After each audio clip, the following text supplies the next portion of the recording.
I'm Christy Schreiber, and we're here to discuss books that have changed the world and have changed us. And I'm Gary Shriver, and this is the How to Love Lit podcast. This is our second week in our discussions about the Great Gatsby, and I can see that we are just barely scratching the surface of this deceptively complex novel. And when I first read it, I thought I was just reading a murder mystery and a romance, but this is Oh no! far from the case. And last week we only got started. So true. And we read basically quite a bit of the preamble out loud. Is that what we call that? A preamble, like in the Constitution? Yeah, I know. It might be a little dramatic. Well, I guess that's a good word for it. This little introduction that really isn't the story per se. And Nick establishes pretty quickly that this is a story about ethics and about morality and about money. Well, and he starts with his father's words of wisdom and then goes on to talk about conduct. And we are led to understand that there is just something too much going on in the behaviors of these people that we are about to observe. It's not just excessive, it's exploitative. Exactly. And we talked again about point of view, and in some ways it's like Emma and that we're in a character's head, but this is different because it is a first-person perspective, and I wouldn't say an unreliable narrator because we do rely on his judgment, but perhaps a semi-reliable one. Aren't we all those semi-reliable? True, very true. He's flawed, but he comes across as both self-effacing and arrogant, which is quite a trick.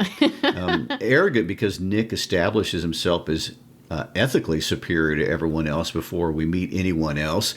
But then that keeps on going all the way to the end. And it's strange because at the same time as we find ourselves naturally accepting that he's the only good person in the story, there's also so much not to like about him. That's definitely true if you're a woman. And certainly by the end of chapter 3, when he basically confesses on cheating, not on one or two, but 3 girls. He's a player. If you think of these romantic episodes as relationships in the traditional sense, which I don't know that we can. I don't see a lot of intimacy really at all in the whole book. It was the 1920s. I guess. I find myself liking him because he seems more down to earth than everyone else. And he lives in what he describes as a weather-beaten bungalow and dismisses Daisy's praise of him as a rose because he's not even slightly one. And he's a snob because he thinks he's better than everyone else. But we somehow, and I guess strangely, agree with him that he actually is.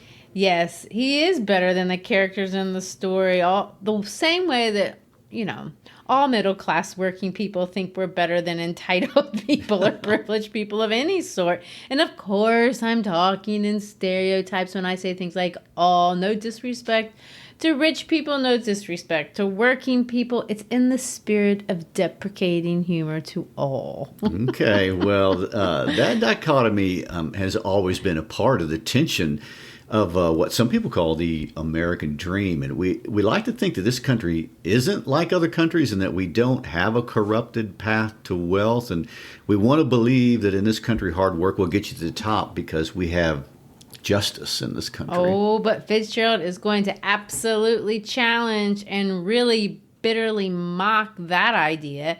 He does it right out of the gate when he introduces the richest guy in the story, Tom Buchanan. You will not find anyone more racist, more chauvinistic, more arrogant, and more useless than Tom Buchanan. He inherits a bunch of money. Biologically, with his buddy, he wins the genetic lottery. But instead of using all these advantages for the betterment of mankind, he does nothing but self-indulge himself. Pointless hobbies, idleness, sexual escapades, which is bad enough. But then when he gets in trouble, he bullies other people into doing whatever he wants and forces this demigod status that he has because he's a wealthy person. Yes, and where America was founded on these virtues of self-improvement and improvement of society and equality and justice. I mean, Fitzgerald makes the case that once you achieve wealth and status, you find there is a cost to that. This book claims that there is a paradox there because by reaching a level of wealth and power somehow connected to the traditional American dream, the dream itself inevitably becomes corrupted. Yes, and that is a very complicated idea. I do hesitate to use that language a little bit. I know everybody does. I'm uncomfortable personally with the term American dream because it seems so ethnocentric. I mean, all people dream to improve, and we saw that in Austen's portrayal of Regency England, and you can go wherever you want, all over the world. There's a variation of it even in Coelho's The Alchemist. Everyone wants a path upward to prestige, power, success. It's not American. But in defense of America, neither is the idea of wealth and power morphing into self-ambition an American anomaly either. Right. And I would like to say what we said in the last episode, a point I made in that when people talk about the American dream, many times it's a social critic using the American dream as a straw man to beat up on American culture. So in that regard, Fitzgerald's really reflecting the times. But anyway, those are all universal issues. And Fitzgerald was very sensitive to the farcical nature of people. I love that word. He criticizes the corruption that seems to be inevitable with power. And he does it in an American context. And what I mean is that in this story, he illustrates human corruption through our American history and legacy that's notably religious and moralistic, and more than other places, honestly. And many, although not all of our founders, left Europe for religious reasons and attempted to build a system that would protect its members from the selfish ambition of wealth and power that's so innate in the human condition. It is a dream, and one Fitzgerald, who grew up the poorest kid in a rich school himself, expresses in this text as an allusion, the upper class, those titans who really hit the genetic jackpot by virtue of privilege or access in this book, are not bound by ethical law. Tom certainly isn't. No, he's not. In this story, the creators of legitimate wealth are illegitimate, and the man who gained wealth through criminal means or illegitimately seems not more ethical, but ironically more honest. I know, that is ironic because the corrupt murderer is the honest one because at least he owns his corruption. He's not pretending. There's no veneer of sanctimony in Gatsby, really. What makes us, in some sense, walk through these ideas with Nick, that narrator, because he goes in of the story, then he's going to come out of the story. Sometimes he's the old Nick telling us the story from the safe distance of middle of the West, but sometimes Nick is caught up in all the events himself, and he doesn't really have a clear idea of what he's looking at. This is particularly easy to see both at the end of chapter 2 and at the end of chapter 3. Well, this kind of reminds me of a great quote from the Gilded Age, which is before the time period we're in, where one prominent businessman said the difference between an honest politician and a dishonest politician, an honest politician will be bought and he'll stay bought. So there's the kind of morality we're swimming around in right here. Oh, it's not good. So there's one more thing to review before we move into chapter 2, and that is something I would have missed, all the ironic symbols. I mean, the Middle West represents middle class virtues, and the eggs, East and West, represent rich people. We've only met the East Eggers so far, and they're the old established families, the old money, so to speak, and they got their money the old-fashioned way. I wish I could get that. They inherited it. They have a pretense of getting it by honest means, and although who knows if that's true, the East Eggers have at least gotten their wealth through traditional means. I mean, the system has worked for them. We also talked about colors, how Fitzgerald uses traditional symbols but makes them mean the opposite of what they are supposed to mean, and that is difficult to keep in mind when you're reading this book. So white represents, instead of purity, it represents false purity, and red represents the opposite of love. It's violence and rage, and gold, which traditionally represents wealth, actually represents corruption. Are we going to get into more colors today? Yes, we are. I haven't. The colors make sense. I mean, of course, Daisy wears white. Everyone's supposed to think she's innocent, and she's just not. I do want to say that white is the far most mentioned color in the book. It's mentioned 47 times, and almost always, ironically. Yellow and blue are tied for second place, and we're really going to talk about those colors today because they're going to stand out in chapters 2 and 3. Each chapter really kind of highlights a different color. I did want to point out, though, before we get into all the colors, the funsy origins of Daisy and Jordan's name. Daisy, of course, is a white and yellow flower, so you get the color imagery there. But her last name is Fay, and that word has 2 meanings if you look it up wherever you look up words. I guess no one looks them up anymore in the dictionary. But the word fae means a fairy. And of course, she is, in a sense, that kind of fae. But it's also, and I didn't know this, somebody told me this, it's an old derogatory term for white people. So there you go. Bear that in mind. She is not what she appears. She is not innocent. She is nothing like that. Jordan, on the other hand, is named after 2 popular cars from the period, the Jordan and the Baker. And we will definitely talk more about her because, like me, she's not a good driver. Oh, well, Christy, you don't have to be that honest. I mean, Christy isn't a terrible driver. She doesn't crash cars. She just has a small habit of dinging and scuffing them up. It's true. And she's met quite a few curbs and garage doors in her day. Sad but true, and more on that too, because cars in this book reflect their owners. So pay attention to how the cars are described, because that's going to mean something in every case. Now, on to chapter 2. We mentioned last week that there is a party in every chapter, and the party in chapter 2 occurs in Manhattan, which we'll get to in a minute. But to get to Manhattan from the eggs, you have to cross the Valley of Ashes, and it is dusty, obscure, and above all, gray. So, do you happen to know the number of references to gray by any chance? Of course I do. Okay. 16. Thank you very much. There's a lot of research on colors in this book. Tons of charts and diagrams that will answer just that question. Gray, though, seems to be the only color in the book that's not used really ironically. Lots of people make the connection between Fitzgerald's Valley of Ashes and T.S. Eliot's poem The Wasteland, which we might do later on.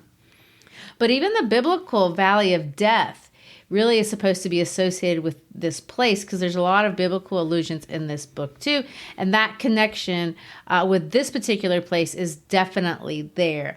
Although I was telling you that this Fitzgerald takes jabs at all the groups of people. I like to tell my students that if we'd been living in this area, we would not be in the eggs and we wouldn't be in Manhattan. We'd be safely tucked away in the Valley of the Ashes. Yes. And he doesn't describe it very well. So Gary, give us your historical read on this section. The description of the Valley of Ashes has little to do with moving the plot forward, actually, and so much more about commenting on society, which, by the way, is something that's very strange about this book. In almost every book, I can't even think of another book where the symbols don't have to do with the obvious theme, because the obvious theme in this book is about repeating the past, but it has to do with the subtextual theme. So all the symbols are very subtextual, and they're also very political. Well, this book, to me, does feel very political, almost as much as Animal Farm or Fahrenheit 451.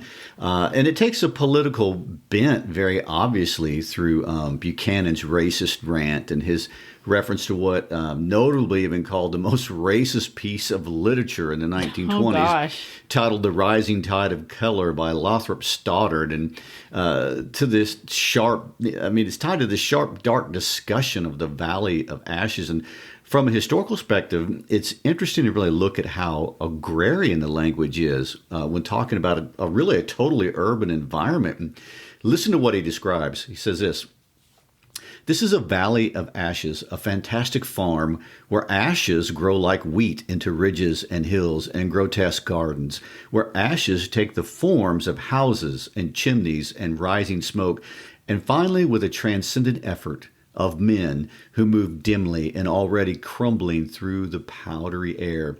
Occasionally, a line of gray cars crawl along an invisible track, gives out a ghastly creak, comes to rest, and immediately the ash-gray men swarm up with the leaden spades and stir up an impenetrable cloud, which screens their obscure operations from your sight.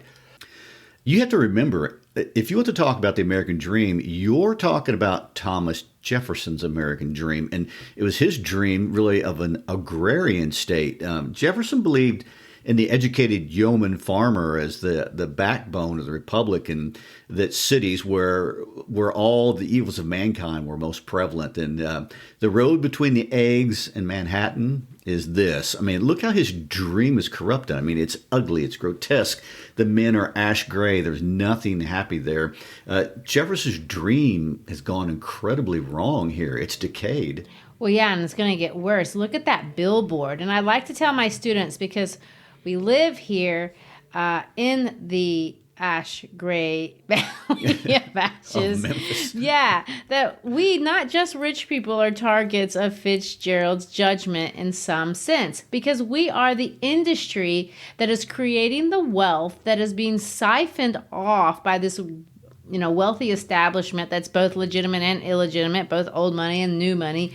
Those people, although they disdain each other, get along and agree on this point that they need to siphon off from us. We go to our jobs and we just plod away endlessly and hopelessly. It also is even going to take an existential turn here that Kafka would appreciate. Oh my. I know. And I'm not saying I agree with all this. I'm just saying Fitzgerald is portraying all this. Look here, overlooking the road, and specifically the garage where Wilson and Myrtle live. Remember, Wilson is described as a spiritless man, anemic and faintly handsome, and he's married to Myrtle, who we'll find out is Tom's woman, the one that called him during dinner. But overlooking their house is an advertisement. And you remember, advertisements advertise things. They seduce us to get things. But this advertisement is a very important symbol in the novel. It's the advertisement of an oculist. That's an eye doctor.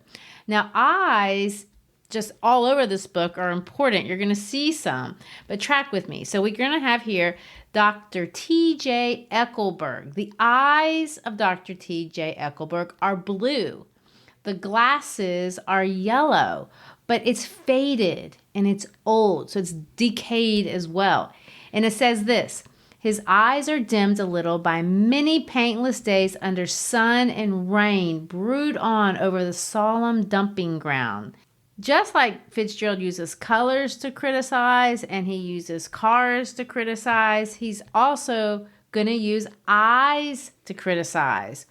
We're going to meet a man shortly that he calls Owl Eyes, and Daisy's eyes are going to provide insight later on. And Nick, we just saw in the last chapter, tries to avoid eyes, but now we have gigantic eyes. Later on, this is towards the end of the story, at the end of the story, Wilson is going to talk to this billboard and reference it as if talking to God. So he draws this, in this symbolism, this theological thing. We'll find out that Wilson is kind of personified God. He looks at this billboard with these eyes that look back at him, and he kind of thinks of it as being real, the same way kids impose personalities on a doll or a stuffed animal. He believes that those eyes are watching and judging him. But if Wilson thinks of these eyes as the eyes of God, the criticism here is deep, because Fitzgerald is criticizing those of us who live in the valley, those of us working people who attend church and pray to God. And he's suggesting that those of us who pray to God, it's just an illusion. We might as well be praying or talking to this lifeless, tired billboard. The eyes are blue. Blue is the color of peace, serenity, contemplation, order, the things that you look for in a divinity. But in this book, blue is always an illusion. Well, next chapter, we're going to see Gatsby's gardens are blue. These eyes are blue. It's made up. They're not real. Praying to God for Fitzgerald is just this vain attempt of an ignorant underclass projecting hope into their lifeless lives with this made-up illusion of gold, wealth, and essence. But it's not true. It's absolutely a human construct. At this point, is it safe to say that Fitzgerald is accurately reflecting the nihilism of post-World War One? I mean, it doesn't get harsher than that. Well, I mean, everything's under fire from Gatsby's point of view. So just don't take offense. That's right. Everybody takes a shot in this. And anyway, that's an extremely harsh criticism of Christian faith, which was really a big part of American culture during this time period, and really still is today. And there's a lot of religious language, even the phrase Valley of Ashes, which is reminiscent of the Valley of Death in the Bible, and it has obvious biblical undertones. But I've also read that T.J. Eckleburg represents Thomas Jefferson. And since Thomas Jefferson is one of my favorite American figures. Yes, he is. The initials TJ immediately jumped out to me. I like the way I want to point out he's one of my favorite characters because he is so much more complex than anybody else. Anyway, Fitzgerald, by the way, also admired and loved Thomas Jefferson. And Jefferson envisioned an America whose backbone was an agrarian dream made up of happy and independent farmers. And if you break down the word Eckelberg, Eckel connects to the German word for ugly. And Berg, the German word for a city. So Fitzgerald is saying this is Thomas Jefferson's disgusting city. Burn. This is a corruption of Thomas Jefferson's dream for this great country. Oh, well, either way you look at it, historically or religiously, I guess it was designed to be both. Fitzgerald has not made Wilson and Myrtle's community a very inviting place, and he has not made them attractive people either. We read the description of Wilson, but I think Myrtle's description is really funny. At least I wouldn't want to be described like this. The thickish figure of a woman blocked out the light from the office door. She was in her middle 30s and faintly stout, but she carried her surplus flesh sensuously, as some women can. Her face, above a spotted dress of dark blue crepachin, contained no facet or gleam of beauty, but there was an immediately perceptible vitality about her, as if the nerves of her body were continually smoldering. She smiled slowly, and walking through her husband as if he were a ghost, shook hands with Tom, looking him flush in the eye. Then she wet her lips. It's very sensuous and very unattractive. Yeah. Well, it is. I mean, Tom tells her to get on the train, and she does. And from there, they all go to Tom's apartment in downtown Manhattan for a drunken party, which Nick has described this way. He says, I have been drunk just twice in my life, and the second time was that afternoon. So everything that happened has a dim, hazy cast all over it. I mean, that's a famous quote, but I think he's probably not telling the truth here. Seems to me he's drunk more than twice just in the book alone. Well, that's probably true. I told you he's unreliable. Mm-hmm. I wish we really had time to get into the weeds because there's a lot of symbolism to decode here and all the details of this drunken party with the McKees. It's very chaotic. Another well-known line from this chapter is when Nick is talking to Catherine, Myrtle's sister, and she tells Nick that Myrtle and Tom are not together because Daisy is a Catholic and Catholics don't believe in divorce, to which Nick says as a narrator, but not to Catherine, Daisy was not a Catholic, and I was a little shocked at the elaborateness of the lie. This chapter is set in the third setting of the novel, Manhattan. So look how we have this break that we started off in middle America that represents traditional values, integrity, hard work, honesty. But it's a quite boring existence. So then you have the eggs, and they represent wealth. But what does Manhattan represent? Well, it represents a place that is totally devoid of every sense of morality.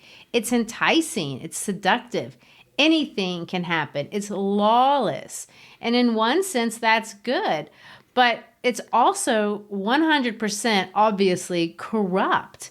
Manhattan is where the big fortunes are created. It's where the deals are made, which we'll see next week.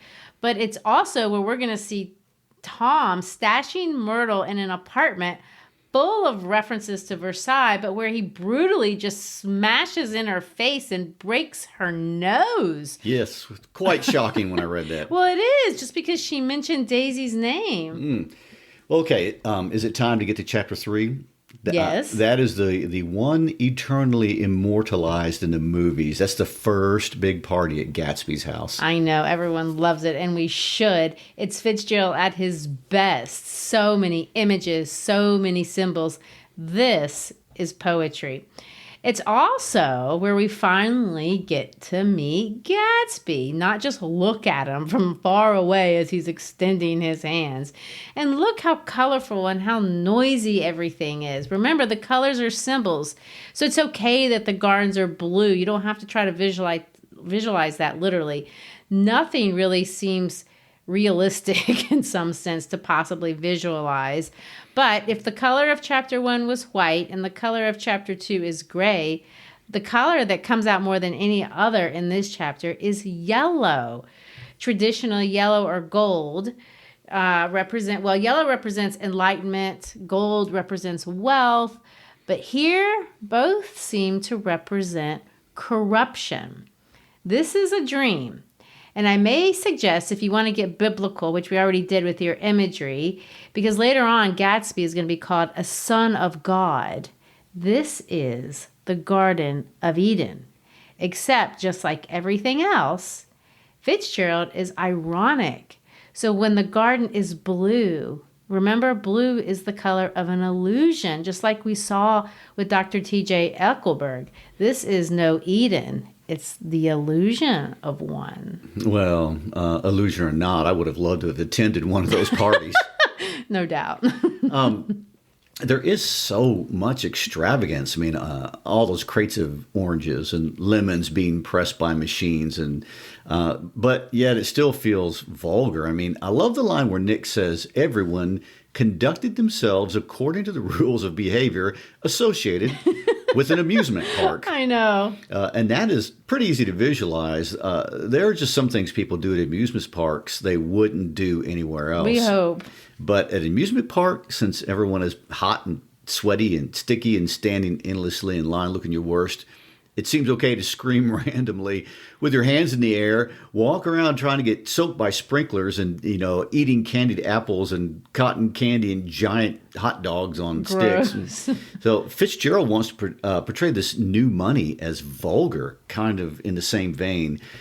Because even if people look rough in amusement parks, they also go through a lot of money there. And this is an undercurrent of everything being undignified and tacky, even amid a mass of wealth. And in this chapter, however, at least from Nick's vantage point, that really seems fun. Well, true. And later on, when we get to the second time that he has a party there and we see it through Daisy's eyes, some of that is kind of worn off. But here, we're going to look at it freshly through Nick's eyes. And it's so much sensory overload.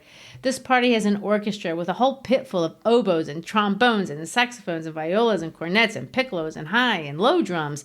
It has people swimming. There are cars parked 5 deep. The cocktails are described as floating. It's noisy. It's full of laughter. There are, and I quote, enthusiastic meetings between women who never knew each other's names.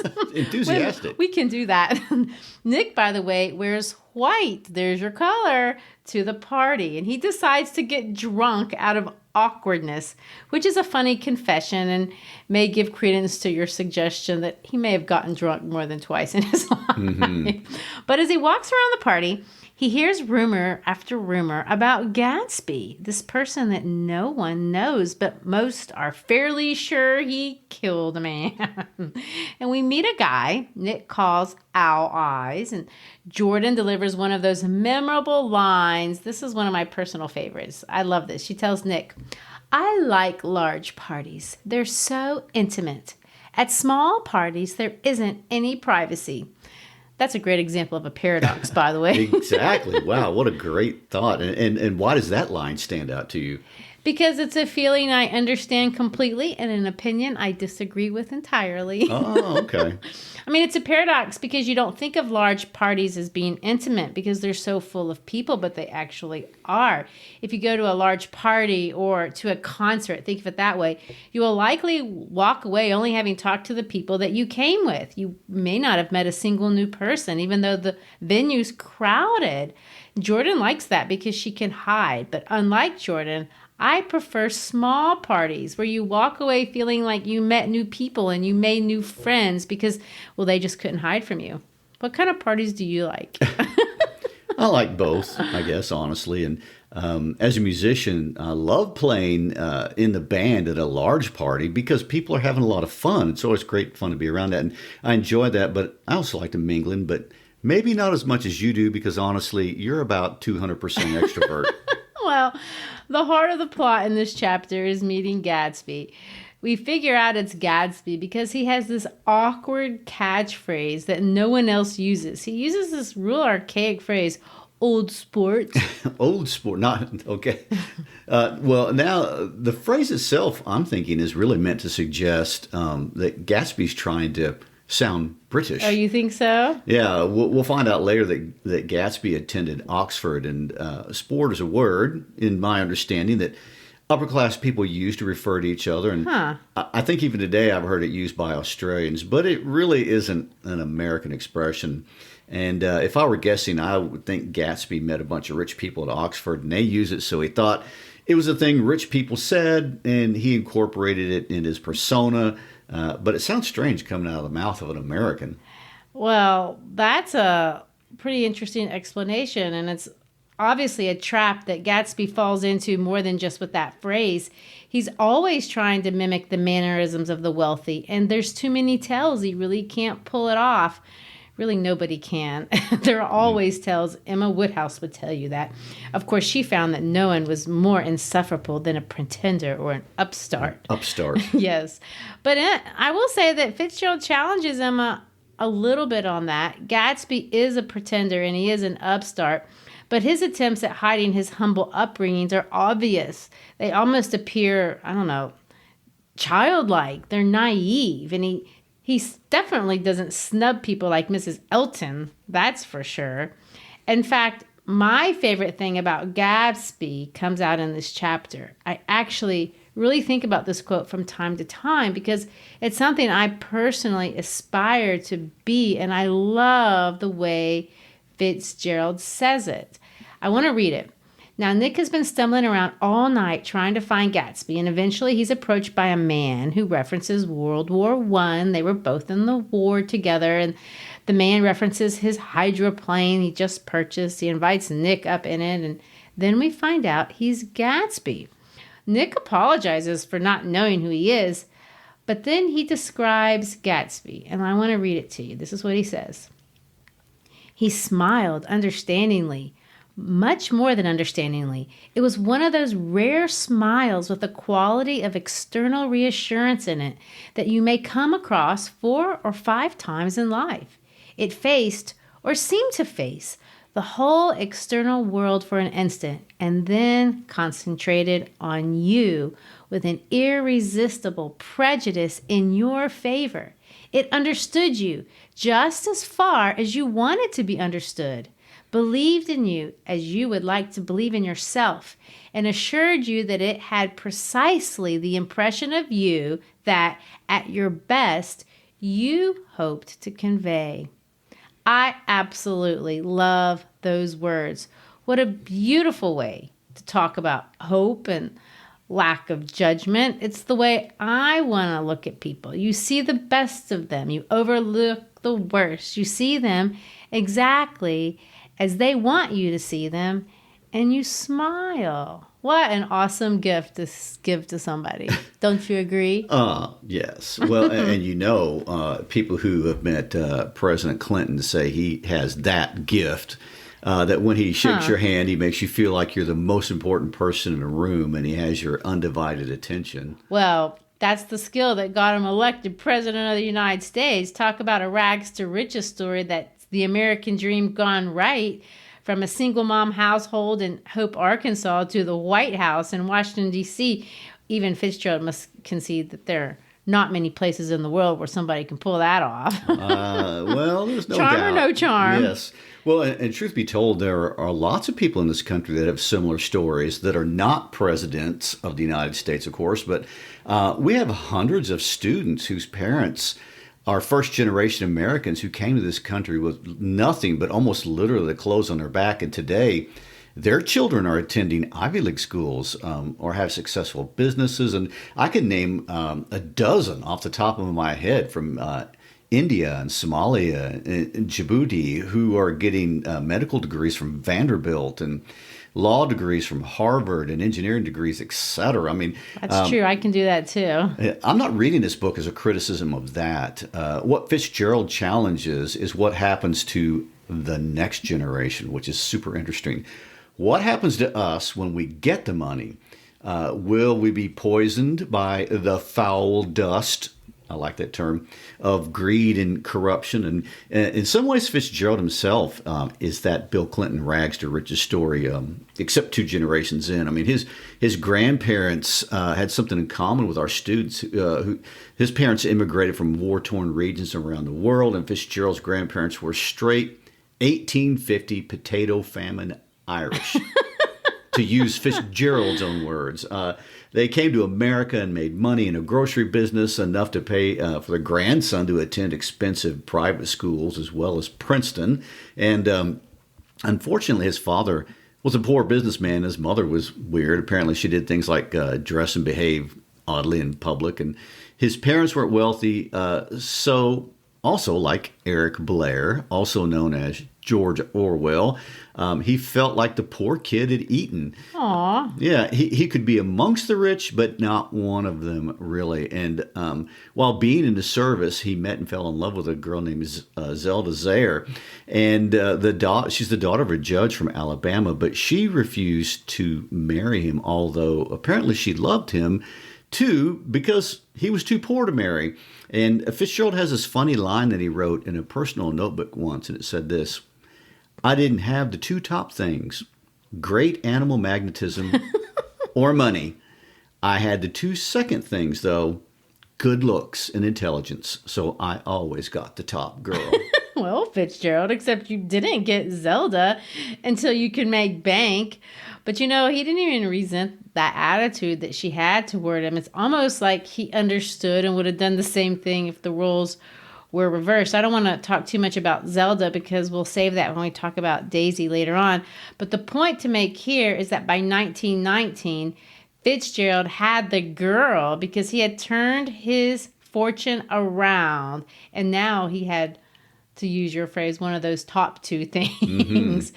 I mean, his first book, This Side of Paradise, which, by the way, was heavily biographical, was an astounding success. He not only became rich, he is now famous.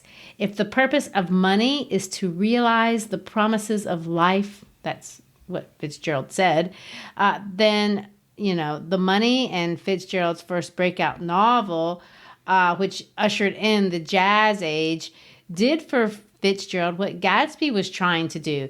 And by the way, Gatsby pulled all this off before he was by the time he was 23 years old. Go Gatsby. You don't want to peak too early, Well, he did peak. And yet, let's bring this back to the close of chapter 3 of The Great Gatsby, because there is a connection between Fitzgerald's life and here. Even here, when we are at the peak of Gatsby's glory, this beautiful garden of illusion where everything overwhelms Nick with its sensory overload and color and sound and money, look what Fitzgerald does. He ends the party with a car crash. And then he ends it after that with a car discussion with Jordan, who, by the way, like we said, is named after cars. Now, everything is symbolic. You can't get past that. Everything. Okay. Noted. The cars in this book represent the people who drive them and the lives they're leading. Looky here. George has a dust-covered, dilapidated vehicle, poor thing. Gatsby has this crazy, overblown, gaudy car, which is this cream yellowy color, yellow plus white. Tom has a classy blue car, but he drives it very carelessly. Although we won't notice this until later, but Daisy is the most careless driver of all. We'll see that at the end. But what we have to notice that Nick doesn't have a showy car. He doesn't have a colorful car. He has an old Dodge. That's Middle West for you. Okay. At 2 a.m, here we are at the end of Gatsby's party. And this is so funny, and there's so much irony here. He's going to end the party with a car crash, and it's really a funny event. If you haven't caught on to Fitzgerald's humor, this is a chapter that it's a great place to see it. There are so many one-liners that are just funny in that deadpan sort of way. And here's a funny line. Jordan's undergraduate, who is now engaged in an obstetrical conversation with 2 chorus girls and who implored me to join him, I went inside.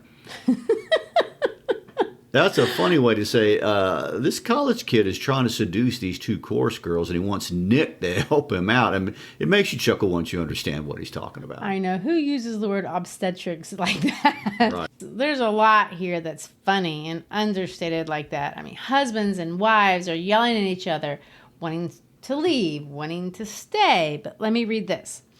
A dozen headlights illuminated a bizarre and tumultuous scene. In a ditch beside the road, right side up, but violently short of one wheel, rested a new coupe which had left Gatsby's drive not 2 minutes before. The sharp jut of a wall accounted for the detachment of the wheel, which was now getting considerable attention from half a dozen curious chauffeurs. However, as they had left their cars blocked the road, a harsh, discordant din from those in the rear had been audible for some time and added to the already violent confusion of the scene. A man in a long duster had dismounted from the wreck and now stood in the middle of the road, looking from the car to the tire and from the tire to the observers in a pleasant, puzzled way. See, he explained, it went in the ditch. The fact was infinitely astonishing to him, and I recognized first the unusual quality of wonder, and then the man. It was the late patron of Gatsby's library. How did it happen? He shrugged his shoulders. I know nothing whatever about mechanics, he said decisively.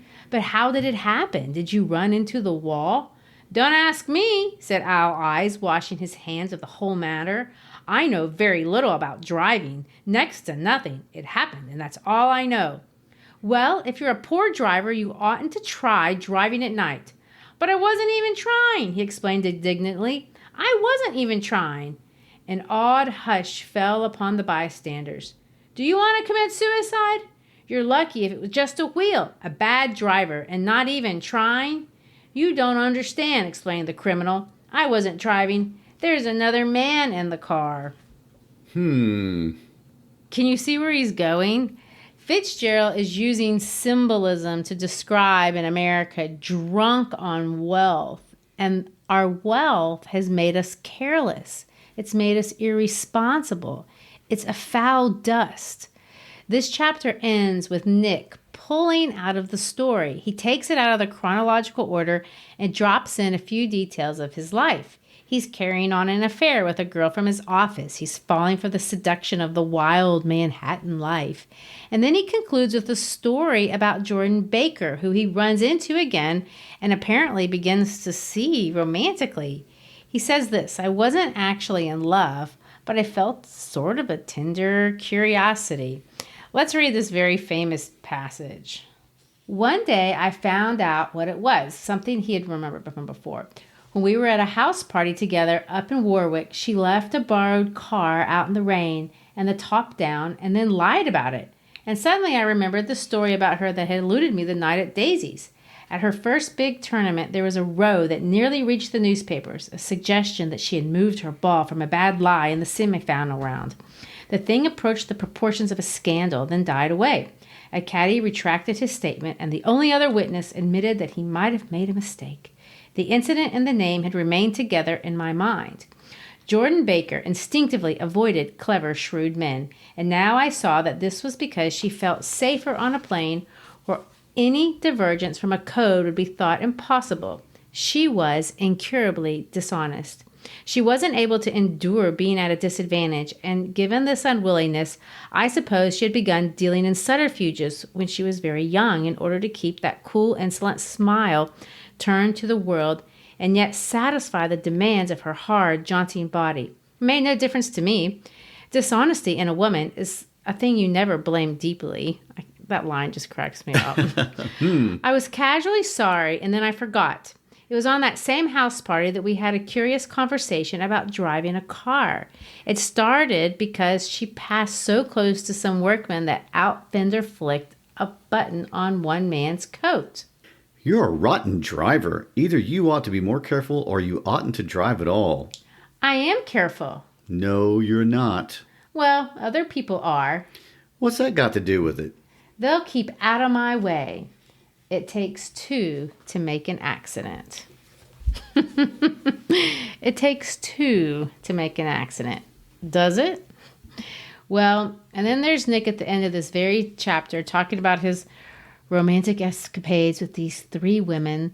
And then after he tells us that he has these three women, he makes this claim and says that he's one of the few honest people he has ever known. I don't know. Is it because he's telling us about all this? Admitting his double dealings. Well, I don't know exactly what to say about that. I mean, he makes it sound very unimportant. And, well, it's not to them. And we'll pick up that discussion next week. This book just gets more and more confusing every time I read it. The colors and the cars, the eyes, the dust. I mean, it's all subtext and juggling all that while you're reading it. So that's the hard part. But anyway, thanks for listening. We hope you've enjoyed this discussion with us. Visit our website for listening guides of this book as well as all the books we discuss. And visit our social media pages on Instagram, Facebook, LinkedIn, and now YouTube. Peace out.